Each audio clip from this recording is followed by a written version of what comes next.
It began, as most disasters do, without drama. 15 years ago, I was simply doing well. By that I mean, I was doing well enough to notice, but not well enough to fear it.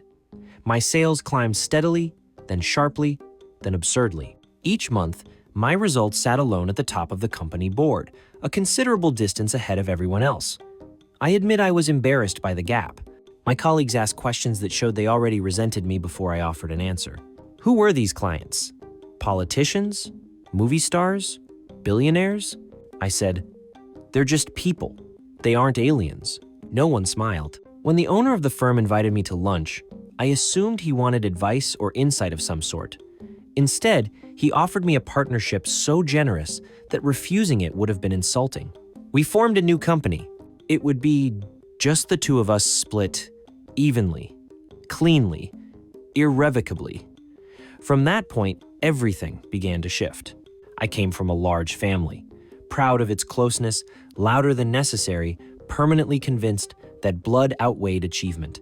My parents had raised 6 children to believe we were equals. That belief survived childhood. It did not survive adulthood. My brother Steve was the eldest, charismatic, verbose, a man who mistook intention for effort and enthusiasm for skill. He had sampled careers the way others sampled wine, always confident the next one would finally appreciate him. He had been a teacher, a real estate agent, and a motivational coach. When each attempt failed, he blamed timing, politics, or the stupidity of those in managerial positions. I was the opposite, quiet, methodical. I seemed uninteresting, even boring, until I wasn't. At first, the family celebrated my success. Loudly, toasts were made. Jokes followed. Steve slapped my back and said, "Guess one of us finally made it." But celebration curdles faster than milk. I sell insurance. That sentence usually disappoints until I finish it. I insure commercial space enterprises. Satellites cost more than hospitals. Launch systems explode spectacularly if you misplace a decimal. However, I learned early that fear travels faster in space than ambition, and fear pays better. The commissions were extraordinary. The conversations surreal. Fame brushed past me daily without ever quite touching. At family gatherings later that year, I talked too much. I didn't feel I was bragging. Rather, I thought I was reporting, but I learned that success needs no embellishment to sound arrogant. My brother Steve listened carefully, storing the details. I soon noticed that uncles and aunts avoided eye contact with me. The fracture became visible during a Thanksgiving mealtime at 3 o'clock in the afternoon. My eldest son, 12 and tactless, announced that we had bought a new house between mouthfuls of turkey. An aunt, holding a fork, asked, "Whereabouts?" He puffed out his chest. "In Bridgehampton." My aunt frowned. "The Hamptons? That's very, exclusive." I think she was about to say expensive, but changed her mind at the last minute. My son focused on his overloaded plate. He added, "We're keeping the old place. Dad's also looking at Florida." The table fell into a low murmur. Steve smiled thinly. He said, "Well, someone's clearly living on another planet." It was meant as a joke. It wasn't received as one. My mother saw the danger before I did. She rapidly changed the subject. Later, she said to me, "Don't outrun the family. People don't resent failure. They resent contrast." I listened partially and then forgot her warning. Back in the office, I introduced AI systems to manage my workload. The effect was startling. What once took 10 hours now took 3. I was cautious. AI sometimes took social media rumors to be true. It sometimes hallucinates events that never happen. With my free time, I lingered in conversations with my staff. I became, briefly, more tolerant of delays and mistakes. I left work at 5 every afternoon. The irony was merciless. The less I worked, the more I earned. Then came the contracts. They were long-term, immovable, and ridiculously lucrative. The valuation of my 50% stake in the business rose to numbers my relatives refused to say aloud. An online magazine ran an embarrassingly gushing profile on me. I did not share it with my family, but Steve did. At my parents' house, he opened the magazine's website on his phone and shared it theatrically with everyone who was interested and with a few who were not. Steve announced that I was the family's very own space tycoon. He spoke loud enough for everyone to hear. Did you know he's worth more than all of us 1,000 times over?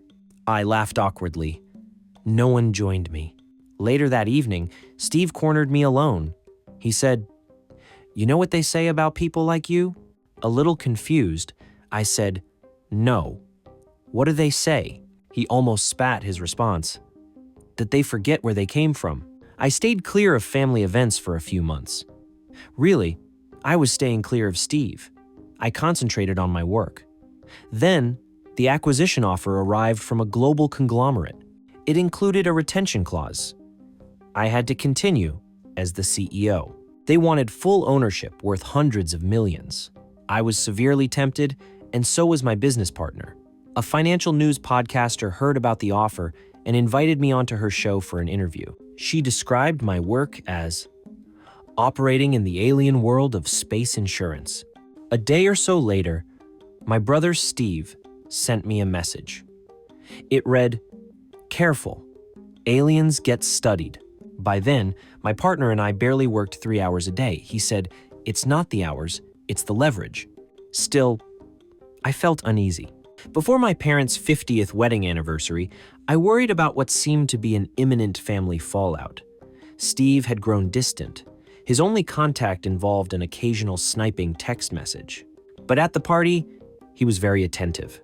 He asked lots of questions about my work and how we structured the business, what liabilities we held, and the timing of the acquisition.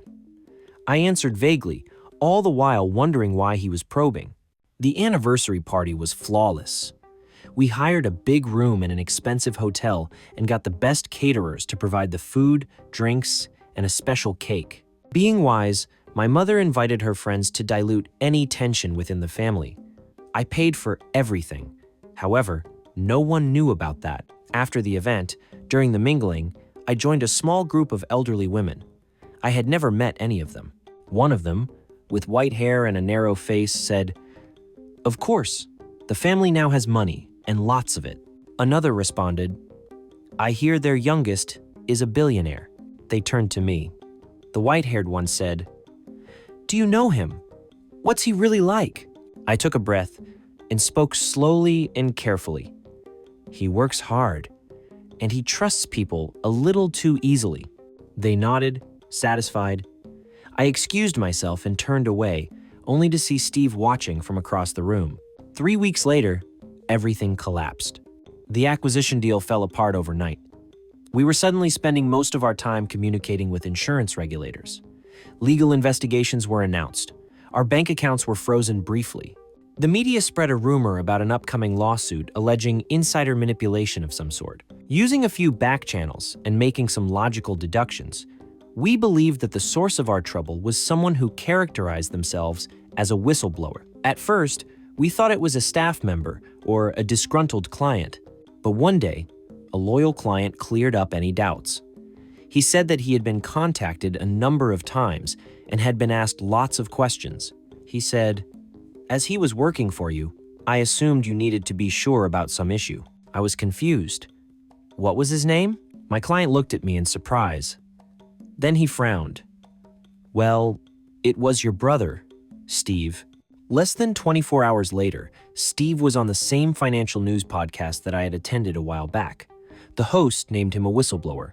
Using the word allegedly with every statement, Steve claimed that my staff were worried that risk data had been concealed from the global conglomerate. They believed that our use of AI had exaggerated our income projections. He also believed that there had been misrepresentations about the business's overall evaluation. The first two accusations about how staff were feeling would be hard to disprove.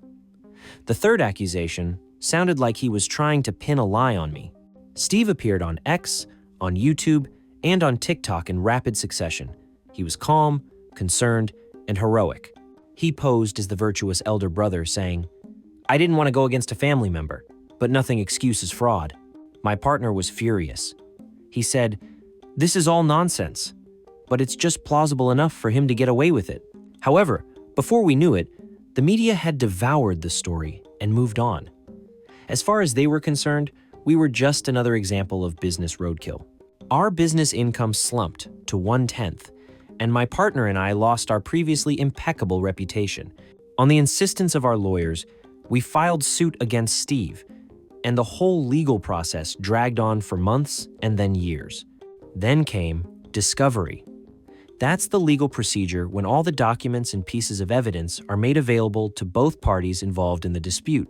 Our lawyers found our original emails and compared them with those offered by Steve's lawyers. It was soon obvious that someone had altered them. The culprit was almost certainly Steve.